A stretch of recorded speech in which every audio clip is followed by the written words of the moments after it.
आज जागतिक मराठी भाषा दिन। दादरमध्ये मनसेकडून अभिजात पुस्तक प्रदर्शन, सर्व मराठी वृत्तपत्र आणि वृत्तवाहिनीच्या संपादकांच्या हस्ते उद्घाटन।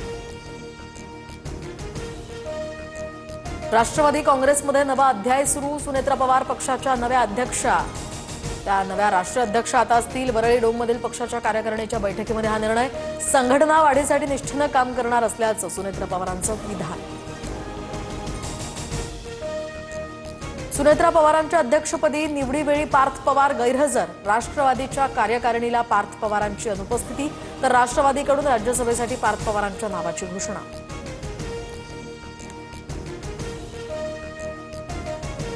पुण्यातील मुंढवा जमीन घोटाळा प्रकरणातील आरोपी शीतल तेजवानीची हायकोर्टात धाव।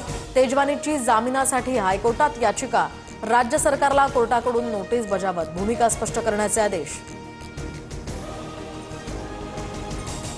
मालेगाव महापालिकेतील नमाज पठण प्रकरणी कारवाई। विद्युत विभागातील कार्यालयामध्ये नमाज पठण झाल्यानंतर अभियंता अभिजित पवार यांचं निलंबन। शहरामध्ये या प्रकरणाचे तीव्र पडसाद उमटले होते।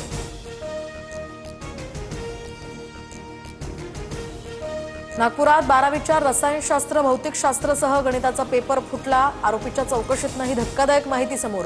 आरोपीच्या डिलीट चॅट्समध्ये गणिताचा पेपर पाठवल्याचं समोर। कौटुंबिक कलह टाळण्यासाठी 19 ते 25 वयोगटामध्ये लग्न होणं गरजेचं। सरसंघचालक मोहन भागवतांचं पंजाबमध्ये वक्तव्य। तर हिंदू जोडप्याला 3 मुलं असावीत, भागवतांकडून पुनरुच्चार। बकरी चारण्याच्या वादातनं 75 वर्षीय वृद्ध महिलेची दगडानं ठेचून हत्या। छत्रपती संभाजीनगरच्या करमाड पोलीस ठाण्यामध्ये शेकटा शिवारातील ही घटना। आरोपी सध्या अटकेत।